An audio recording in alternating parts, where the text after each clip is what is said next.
Hey guys, welcome back to my YouTube channel and thank you for tuning in and supporting me. I really appreciate it. Now, by the title of this video, you know what we're getting into today, and that is the best Stephen King films of all time. And I'm really excited because horror is actually my favorite genre of movie, horror like slash thriller. Now, just to let you guys know, these are films based on Stephen King novels. I will be judging these films based on the movies themselves. I haven't read any of these novels, I just want to let you guys know. So my opinion isn't really coming from the novels turned into the movies, it's just on the movies themselves. Hope you really enjoy, and let's get right into it. I'm so excited. Ooh, horror. Dun, dun, dun, dun.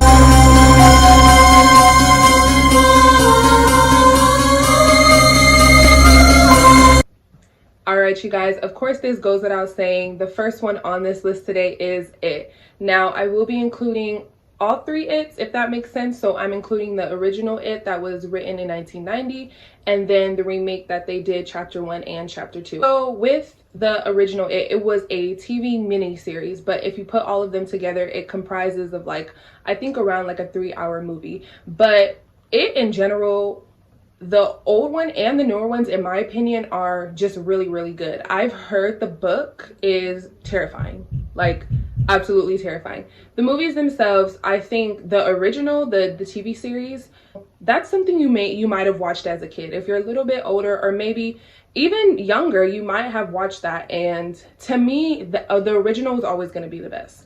Now with the remakes, I did really enjoy chapter 1. Chapter 2, it was okay. I felt like it could have been a lot less comedic and a lot more scary. But in terms of chapter 1, I really did like it. I like the different elements in the movie. I mean, I like that it started them off when they were kids, unlike the original TV series where you see them as adults first. Kind of like chapter 2. So if chapter 2 was chapter 1 and chapter 1 was chapter 2.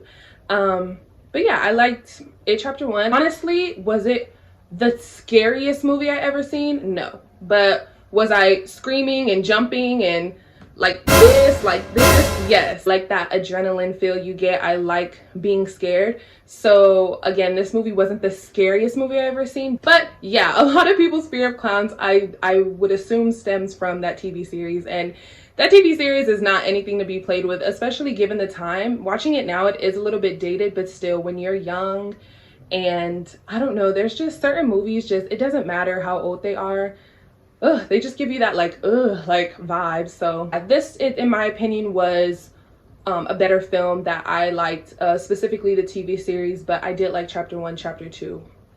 I mean, we can include it, but let's just get right into the next review. All right, you guys, so The Shining is the next on this list. Jack Nicholson, 10 out of 10. 10 out of 10. First of all, this movie is like, I don't want to say scary, but it's real eerie. It's like, it's just another one of those, like, I don't feel right, like my chest hurts. This movie is absolutely fantastic. Origins of the movie, so you have this man, Jack, and he is a recovering alcoholic. So he's been sober, I think, for a couple months or a couple years. I'm not really sure the timeline, but he's a recovering alcoholic. He's sober. He has a wife and a son. Now he's a writer, and he gets this opportunity to oversee this hotel in the mountains in the woods somewhere, and him and his family can live there for free. He just needs to be the overseer. Now he agrees. He's like, okay, I can use the quiet time, the space to start writing again. So he takes his family up there and everything seems fine. But then he starts seeing stuff, things start happening. Danny, his son, he starts having visions. Like, just things are happening, and the wife is like, what's wrong with you? What are you doing? Like, she's trying to stay calm and not get too scared, but at the same time, like, she's concerned, she's terrified of her husband because her husband is losing his mind. And so the movie altogether is really good. So with that, the movie just is that, you know, it's him and his family at this hotel. He's overseeing it. He starts losing his mind. Son starts having visions. Wife is going crazy. And then the end happens. So for those who have seen this movie, you know what I'm talking about. Window scene when he's like staring out the window and you're like, your chest falls to your stomach or your heart falls to your stomach. Yeah, that movie is something else. But if you have not seen this movie, I definitely recommend you watch it. It's one of those scary movies that there's not a lot of gore that makes it scary, if that makes sense. There are certain films, especially with scary movies, that a lot of the gore, the bloodiness, the violence of it plays into why the movie's scary in the first place. But this movie is straight like mind screw, like, and no blood whatsoever, no gore, no craziness, just good acting, good writing, good content. 10 out of 10. So with that, The Shining, go watch it. All right, you guys, next on this list is Stand By Me. Now, for those who have seen Stand By Me, I don't know if you knew that this film is actually based on a Stephen King novel. For myself personally, I didn't know it was based on a Stephen King book. And you might be thinking like, this is based on a Stephen King book? This because most Stephen King films, like based on his books, they have certain elements to it that make it scary, that make it, you know, a horror film. But Stand By Me is one of those films that doesn't really fall into that bracket. It's more drama-esque and it's more sad, I guess you would say, but horror, not so much. Now, this movie is just about these 4 boys, like preteen, teenage boys, and they go up to like the secluded area where they live to go see a dead body. Now, they heard about this dead body. One of the friends, he's hiding under the porch, and he overhears his brother and his brother's friend, his older brother, talking about this dead body that they've seen in like the mountains in the woods somewhere. So he runs, he tells his 3 friends, and he's like, listen, we should go see this dead body, turn it into the police, and we're gonna be heroes. So the whole movie is just them like going on a little camping trip, really, I guess you could say. One of them has like a little bit of a backstory of who they are and why they are the way that they are. So even though they're quite young, they still have a lot of baggage, I guess, with them. But yeah, so it's about these 4 boys who have their own baggage that, you know, they hold and that they have on them. And, you know, their friends, they go up to find this body, and that's just kind of what it's about. It really is a good film. I mean, it takes place in a small town, so you definitely get that like secluded, like melancholy, sad type of vibe. Again, it isn't a lot of gore, there's not a lot of blood, not really much to it, but it has great writing, great acting, great content. It's just a good film, really good film. I definitely recommend you watch it. If you've seen it already, I would assume you really like this movie as much as I do. And yeah, based on a Stephen King book, who would have thought? But with that being said, let's get straight into the next movie. All right, you guys, next on this list is 1408. Now, this is kind of like a hidden gem, in my opinion. Not too many people, I would assume, have seen 1408. The movie is about John Cusack's character. He's the main character. He's a writer who is fascinated with like the supernatural, paranormal activities, what he writes his books about. And he is not really a believer. Like he's there to prove like this didn't really happen, like there's logic behind it. So he's going into it very skeptical. 1408 is the room of the hotel he's going to see, and this room is haunted. So yeah, Samuel L. Jackson is like, you better be careful before you get caught up. And he's like, yeah, whatever. So the movie is about him in 1408 trying to figure out what this supernatural paranormal situation is, what people have been complaining about, why that room hasn't been used in years, why it literally hasn't been torn down. They just kind of leave it alone, like it's that room over there. And he's in the room and he stays there, and little things start happening, and he's like, okay. And he starts literally losing his mind, and little by little you see how everything kind of comes together. But then at the end, it's really cool because it's just another one of those mind like screws. Like you see the end of it and you're like, what? Like, I don't want to give away too much, but it is a good film. I think acting is good. Again, writing is good. The directing was great. 2 thumbs up. Hope you like this review for this movie, 1408. I hope you go watch it. But with that being said, let's get to the next movie.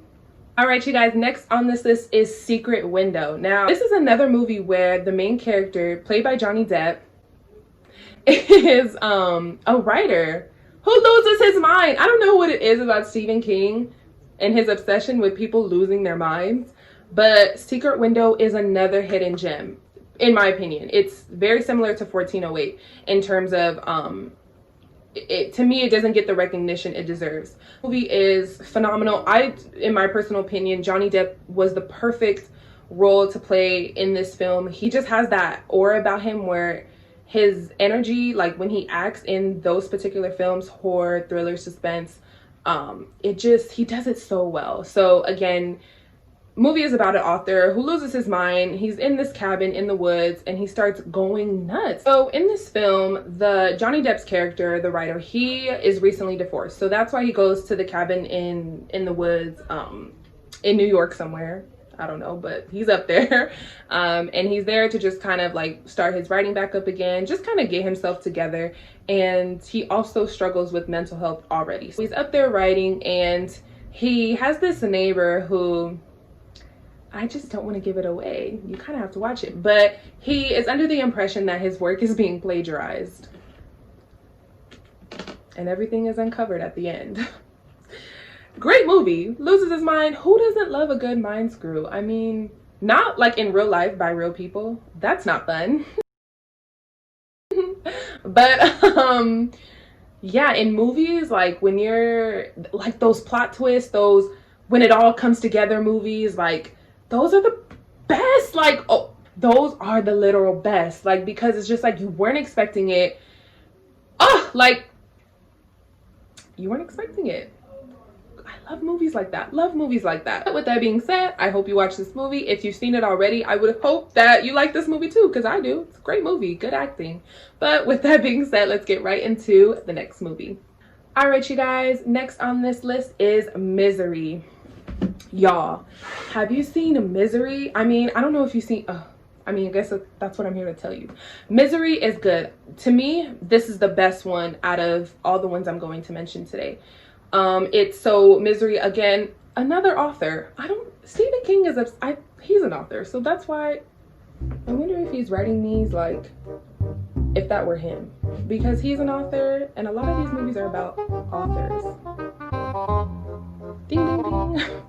Making an inference. Context clues. College.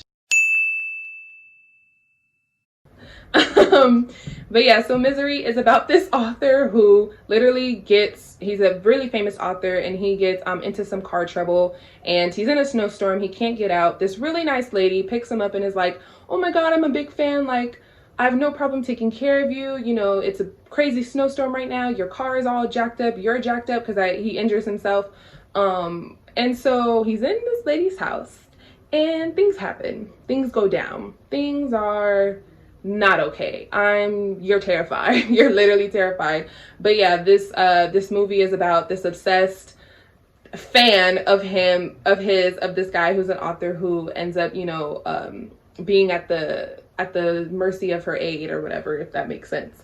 But yeah, he's kind of like trapped a little bit, and he actually literally becomes trapped after a while, after a couple tries of trying to get out of this woman's house. But that's what the movie is about. Really good film, really good acting. There's a scene in there that is like that hurt. But again, not a lot of gore, not a lot of blood, just good acting. You're terrified, you feel claustrophobic even though you're in this house. You're like, get out of there, like you just want him to like break free and escape. So the movie is about him just literally trying to get away from this crazy lady. So yeah, with that being said, let's get right into the next video and I hope you watch the movie. All right, you guys, this is the last movie on the review today. Again, I wanted to keep this review on the shorter side just because we were going through a lot of movies and I want to tend to keep these reviews pretty short, especially when I'm mentioning several movies. So the last one on this list is Shawshank Redemption. I've seen Shawshank Redemption hundreds and hundreds of times. I did not know it was based on a Stephen King novel. Like, did y'all know this? I did not know this. So Shawshank Redemption, it's about a man who is wrongly accused and ends up doing time in prison for like years, like 905 to 8. Like, he's in there, I think, for life. I gotta like double back and check that. So he's in jail. You do time for the crime you didn't commit. Like, that's the actual worst. But the movie is about his life in prison. So he is wrongly accused of killing his wife, put in jail. Literally, you see how his first night in jail goes. You see how his time from being there to now, you know, 10 years now, 20 years now, and you see his, just how his life changed, how he's changed, who he's built relationships with, how his jail life has been so far. I mean, he's in a corrupt jail, so let's start there. He's really, really intelligent, really smart. You see how he's used things and people to his advantage, and not in like this sinister way, but just to make his time there easier. You know, like, I'm already here for a crime I didn't commit. Why make it harder on myself? You know, like, how can I make it easier for myself and others around me? So the movie is about basically him, and he kind of is devising a plan. And does he get away with the plan? Does he not get away with the plan? That's for me to know, you to find out. And if you already know, good movie. Really good movie. Really, really good movie. Really sad movie, actually, too. This is another film, again, just like Stand By Me. No gore, no blood, just good acting, good content, good writing. But yeah, really, really good film. And again, another film that I didn't know it was based on a Stephen King novel. Who would have thought? But yeah. All right, you guys, that was the review. I hope you liked it. I am a movie review person, a movie review channel. I've seen all these movies multiple times.